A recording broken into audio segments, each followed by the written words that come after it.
शुभ मध्याह्न बच्चों, मैं अशोक कुमार देहरी, आपका हिंदी विषयाचार्य आज की कड़ी में आप सबका स्वागत करता हूँ। आज हम कक्षा 12वीं विषय हिंदी आरोह भाग 2 के अंतर्गत गद्य विधा के अंतर्गत हम देखेंगे पहला पाठ बाजार दर्शन, जिसके लेखक हैं जैनेन्द्र कुमार। बाजार दर्शन नामक यह निबंध देखने से पहले आइए लेखक के जीवन परिचय पर थोड़ा सा चर्चा कर लें। इसके लेखक हैं जैनेन्द्र कुमार और इनका जन्म सन 1905 अलीगढ़ के अंतर्गत, जो कि उत्तर प्रदेश में आता है, हुआ है। इनकी प्रमुख रचनाएं की बात करें तो उपन्यास की श्रृंखला में परख, अनाम स्वामी, सुनीता, त्यागपत्र, कल्याणी, जयवर्धन, मुक्तिबोध आदि हैं।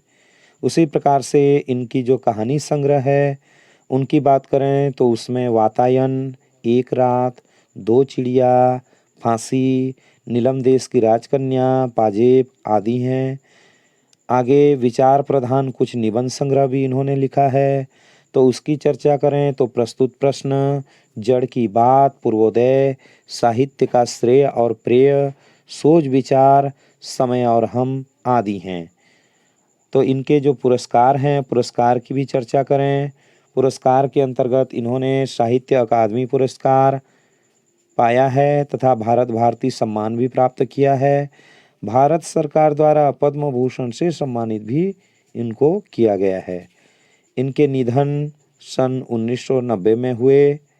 यथार्थ को अंतिम सत्य के रूप में ओढ़कर जो अपने को विवश मान बैठ सकता है वही तो असमर्थ है। असमर्थ किसको बोलते हैं? जो यथार्थ को, जो कुछ भी दिखाई दे रहा है, जो कुछ भी वास्तविकता लगता है, उसी को सत्य मान करके, अंतिम सत्य मान करके जो अपने आप को विवश मान बैठते हैं, ऐसे व्यक्ति असमर्थ हैं इनके अनुसार। पर जिसने स्वप्न के सत्य के दर्शन किए हैं, परंतु जिन्होंने स्वप्न माने होता है लक्ष्य, जिन्होंने अपने लक्ष्य के दर्शन किए हैं, वह यथार्थ की विकटता से कैसे निरुत्साहित हो सकते हैं? मतलब जो वास्तव में है उसको देख करके वो निरुत्साहित नहीं हो सकते, क्योंकि उनको जो अपना लक्ष्य है वही लक्ष्य ही आगे दिखता रहता है। हिंदी में प्रेमचंद के बाद सबसे महत्वपूर्ण कथाकार के रूप में प्रतिष्ठित जैनेन्द्र कुमार का अवदान बहुत व्यापक और वैविध्यपूर्ण है।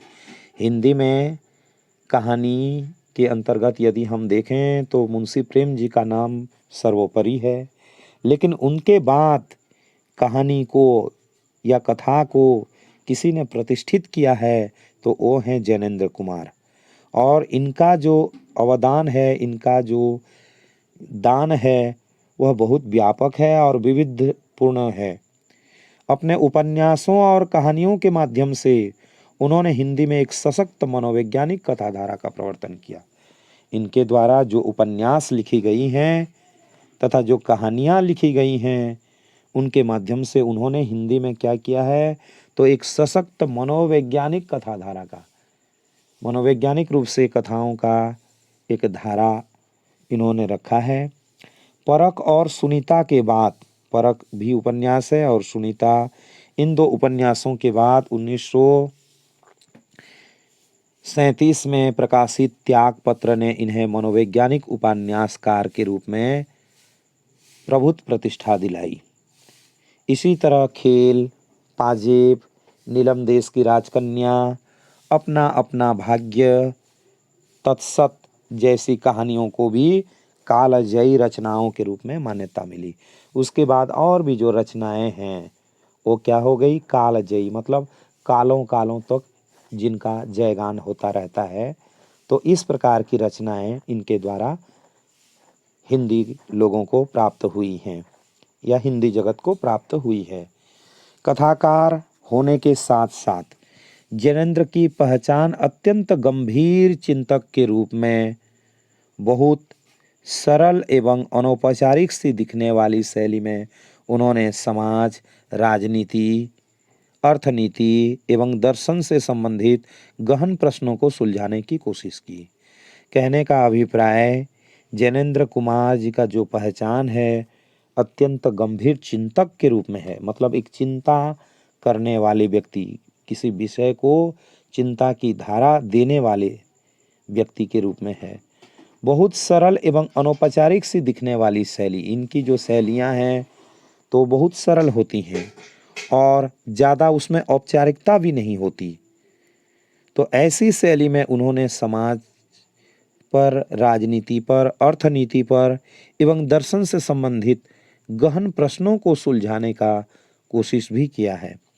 अपनी गांधीवादी चिंतन दृष्टि का जितना सुष्ठु एवं सहज उपयोग वे जीवन जगत से जुड़े प्रश्नों के संदर्भ में करते हैं, वह अन्यत्र दुर्लभ है। मतलब इन्होंने बहुत ही सरलता के साथ अपनी चिंतन शैली को व्यक्त किया है और वह इस बात का सबूत पेश करता है कि गांधीवाद को उन्होंने किसी गहराई से हृदयंगम किया है। बाजार दर्शन, आइए उनकी रचना जो बाजार दर्शन है उसके माध्यम से क्या बताना चाहते हैं, एक झलक उस पर भी चर्चा करें।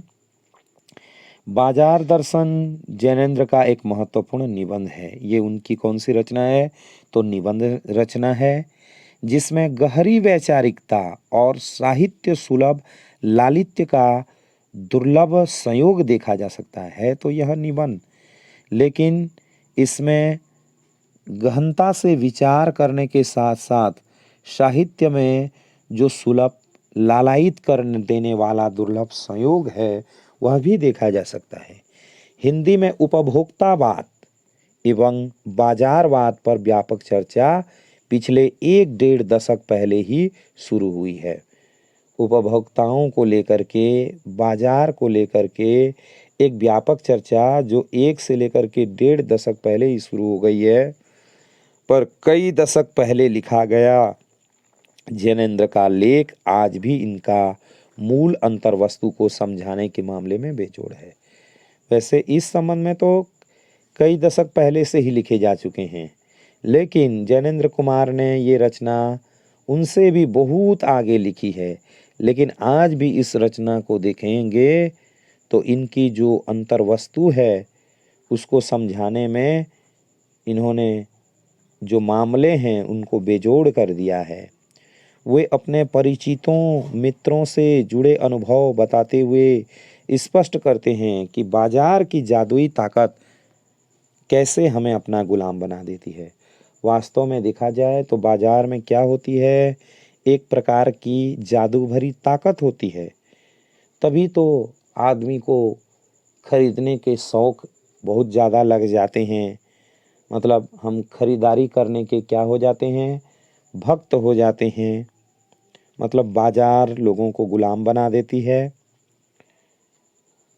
अगर हम अपनी आवश्यकताओं को ठीक ठीक समझकर बाजार का उपयोग करें तो इसका लाभ उठा सकते हैं। इसलिए सबसे पहले व्यक्ति को यह जान लेनी चाहिए कि उसकी आवश्यकता कितनी है।